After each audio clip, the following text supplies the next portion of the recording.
അങ്ങനെ വീണ്ടും ഇറാനുമായുള്ള യുദ്ധം അവസാനിപ്പിച്ചെന്ന് പ്രഖ്യാപിച്ചിരിക്കുകയാണ് അമേരിക്കൻ പ്രസിഡന്റ് ഡൊണാൾഡ് ട്രംപ്. ആണവായുധം ഉണ്ടാക്കില്ല എന്ന് ഇറാൻ സമ്മതിച്ചെന്നും ഏറ്റവും ഒടുവിൽ ട്രംപിന്റെ അവകാശവാദമുണ്ട്. ഈ ആഴ്ച തന്നെ സമാധാന കരാർ ഒപ്പുവെക്കുമെന്നും ട്രംപ് പ്രഖ്യാപിച്ചിട്ടുണ്ട്. എന്നാൽ സമാധാന ചർച്ചകൾ നടക്കുന്നുണ്ടെങ്കിലും കാര്യങ്ങളിൽ അന്തിമ തീരുമാനമുണ്ടായിട്ടില്ല എന്ന നിലപാടിലാണ് ഇറാൻ. സമാധാന ചർച്ചകൾ നടക്കുന്നു എന്ന കാര്യം ഇറാൻ സമ്മതിക്കുകയും ചെയ്തിട്ടുണ്ട്. അതേസമയം ട്രംപ് യുദ്ധം അവസാനിപ്പിച്ചുവെന്ന് പ്രഖ്യാപിച്ചതിന് തൊട്ടു മുമ്പ് വരെ ഇറാനിലും ഹോർമുസ് കടലിടുക്കിന് സമീപവും US സൈന്യം ആക്രമണം നടത്തിയിരുന്നു. ഇക്കഴിഞ്ഞ 4 ദിവസത്തിനിടെ ഇന്ത്യൻ ജീവനക്കാരുള്ള 3 കപ്പലുകളാണ് US സൈന്യം ആക്രമിച്ചത്. 3 മാസത്തിലധികം നീണ്ടുനിന്ന യുദ്ധം ട്രംപിന്റെ പ്രഖ്യാപനത്തോടെ അവസാനിക്കുകയാണോ? കാണാം RDX റാപ്പ്.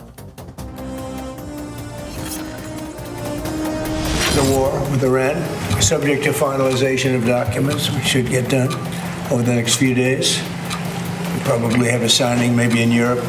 കരാറിൽ ഒപ്പുവച്ചില്ലെങ്കിൽ ഇറാനെ ആക്രമിക്കുമെന്നായിരുന്നു ട്രംപിന്റെ ഭീഷണി. എന്നാൽ പിന്നാലെ ഇനി ആക്രമണമില്ലെന്നും യുദ്ധം അവസാനിപ്പിക്കുന്നതിൽ ഇറാനുമായി ധാരണയായെന്നും ട്രംപ് തന്നെ പ്രഖ്യാപിച്ചു.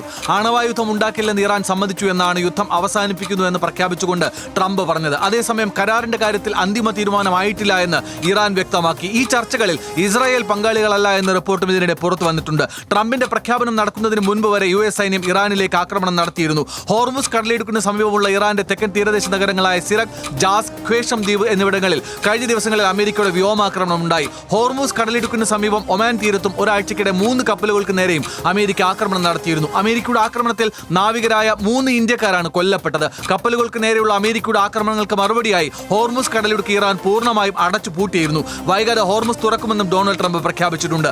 RDX rap news Malayalam.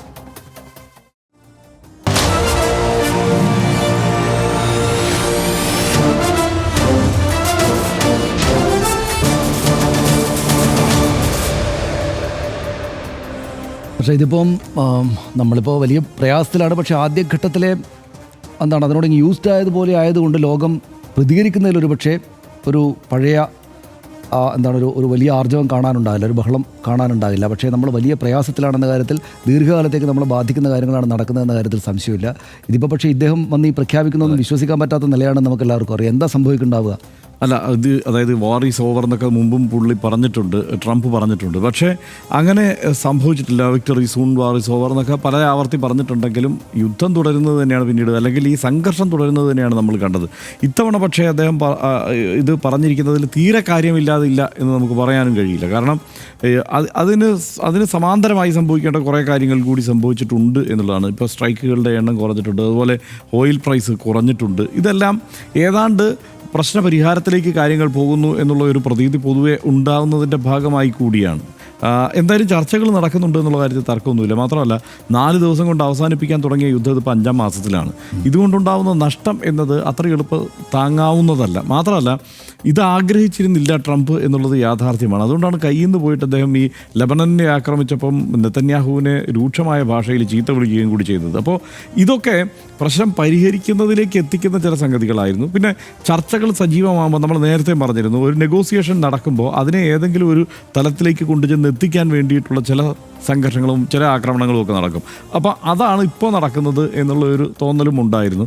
അതുതന്നെയാണ് എന്നാണ് ഇതിനകത്ത് നമുക്ക് മനസ്സിലാക്കാൻ കഴിയുന്നത്. എന്തായാലും ഈ നെഗോസിയേഷൻസിൽ പ്രോഗ്രസ് ഉണ്ട്. പക്ഷേ നമ്മൾ അമിത ശുഭപ്രതീക്ഷയോടെ കാര്യങ്ങളെ കാണേണ്ടതുമില്ല. കാരണം മുമ്പുള്ള അനുഭവം നേരെ തിരിച്ചാണ്. ഈ നിലവിലെ സാഹചര്യത്തിൽ ഇതിപ്പോൾ UAEയും സൗദി അറേബ്യയും ഒക്കെ ഇതിനെ അംഗീകരിച്ചിട്ടുണ്ട്. ന്യൂക്ലിയർ വെപ്പൺസ് ഉണ്ടാക്കില്ല എന്ന് ഇറാൻ സമ്മതിച്ചിട്ടുണ്ട് എന്നെല്ലാമാണ് പറഞ്ഞിരിക്കുന്നത്. പക്ഷേ ഇതൊന്നും സ്ഥിരീകരിക്കപ്പെട്ട വിവരമല്ല എന്ന് ഇറാൻ പ്രതികരിച്ചിട്ടുണ്ട്. ഇറാൻ ഇതിനോട് പ്രതികരിക്കുന്നത് ഒത്തുതീർപ്പിലേക്ക് പോകുന്നു എന്ന മട്ടിലല്ല എന്നുള്ള പ്രശ്നം നിലനിൽക്കുകയാണ്. ബാക്കി എല്ലാവരും വളരെ പോസിറ്റീവായിട്ടുള്ള ഒരു പ്രതികരണത്തിലേക്ക് കാര്യങ്ങൾ എത്തിയിട്ടുണ്ട് താനും. ഇതുകൊണ്ടുണ്ടാകുന്ന ഇപ്പം ഇത് മാത്രമല്ല, ഇപ്പോൾ ഈ സംഘർഷം നടക്കുമ്പോൾ ഈ കാര്യങ്ങളെല്ലാം ട്രംപ് പറയുമ്പോഴും ലെബനനിൽ നേരെ ആക്രമണം നടക്കുന്നുണ്ട്, ഈ ഹെസ്ബുള്ളയ്ക്ക് നേരെ ആക്രമണം നടക്കുന്നുണ്ട്. ഈ ഹോർമുസ് കടലിടുക്കിൽ അമേരിക്ക ഇതുവരെ ചെയ്തതിൽ ഏറ്റവും രൂക്ഷമായ ഇടപെടലും ആക്രമണവും നടത്തിയത് ഈ ഘട്ടത്തിലാണ്. അതും ആ സമയത്ത് വിലയിരുത്തിയത് ചർച്ചകളെ ഒരു വഴിക്ക് എത്തിക്കാൻ വേണ്ടിയിട്ടുള്ള ഒരു ശ്രമം എന്ന നിലയ്ക്കാണ്, ആ നീക്കം എന്ന നിലയ്ക്കാണ്. ആ നീക്കത്തിലാണ് ഇന്ത്യക്കാരായ 3 പേർക്ക് അടക്കം ജീവഹാനി ഉണ്ടാകുന്ന തരത്തിലുള്ള പ്രശ്നങ്ങൾ അവിടെ ഉണ്ടായത്. അതുകൊണ്ട് നമുക്കങ്ങനെ ഇത് ആ ചർച്ചകളിലേക്ക് എത്തിക്കാൻ വേണ്ട എല്ലാ ശ്രമങ്ങളും ഇവരുടെ എല്ലാം ഭാഗത്തു നിന്നുണ്ടാകുന്നുണ്ട്. പക്ഷേ നമുക്ക് ഉറപ്പിക്കാവുന്ന ഒരു കാര്യമല്ല, ഈ നെഗോസിയേഷൻ ടാക്ടിക് എന്ന് പറയാവുന്ന രീതിയിലുള്ള ഒരു സംഗതി. അതിനപ്പുറത്തേക്ക് സംഗതി ഇപ്പോഴും നമുക്ക് പറഞ്ഞുറപ്പിക്കാറായിട്ടില്ല. നിശ്ചയമായിട്ട് ഇതിപ്പോൾ നമ്മൾ യുക്രൈൻ യുദ്ധത്തിൻ്റെ തുടങ്ങിയിട്ട് ഗാസയിൽ നടന്ന വലിയ വംശഹത്യ, കുഞ്ഞുങ്ങളെ അടക്കം കൊല്ലുക, അത് കഴിഞ്ഞിട്ടിപ്പോൾ ഈ സംഭവം. കുറേ കാലമായിട്ട് നമ്മൾ യുദ്ധത്തിൻ്റെ വലിയ സാഹചര്യത്തിലാണ്. ഇതിനകത്ത് ഇപ്പോൾ ഭക്ഷണം പറഞ്ഞ് അവസാനിപ്പിച്ചിടത്തുള്ള 3 ഇന്ത്യക്കാർ കൊല്ലപ്പെട്ടിട്ട് പോലും നമ്മുടെ രാജ്യത്തിൻ്റെ ഭാഗത്ത് നിന്ന് ശക്തമായിട്ടുള്ള പ്രതികരണം ഉണ്ടാകുന്നില്ലോ എന്നുള്ള ആശങ്കയും കൂടെ, വേവലാതിയും കൂടെ, അതേക്കുറിച്ചുള്ള സങ്കടവും കൂടെ നമുക്ക് കൊണ്ടുപോകേണ്ടി വരുന്നു എന്നതാണ് ഇതിലൊരു പ്രധാനപ്പെട്ട കാര്യം. അതുകൊണ്ട് എത്രയും പെട്ടെന്ന് യുദ്ധ സാഹചര്യം അവസാനിക്കട്ടെ എന്ന് പ്രതീക്ഷിച്ചുകൊണ്ട് നമുക്ക് ഫെബ്രുവരി 28-ന് യുദ്ധം ആരംഭിച്ചത് മുതൽ പെട്ടെന്ന് തീർക്കാമെന്നും അധികം നീളില്ല എന്നും തുടങ്ങി വെടിനിർത്തലും സമാധാനവും അടക്കം നിരവധി പ്രഖ്യാപനങ്ങൾ തുടർച്ചയായി പ്രഖ്യാപിച്ചയാളാണ് അമേരിക്കൻ പ്രസിഡന്റ് ഡൊണാൾഡ് ട്രംപ്. വെടിനിർത്തലും സമാധാന ചർച്ചയും ആകാമെന്ന് പ്രഖ്യാപിക്കുന്ന അമേരിക്ക തൊട്ടടുത്ത നിമിഷം സ്വന്തം കരാർ ലംഘിക്കുന്നതും ലോകം ഇക്കഴിഞ്ഞ ദിവസങ്ങളിലടക്കം കണ്ടു.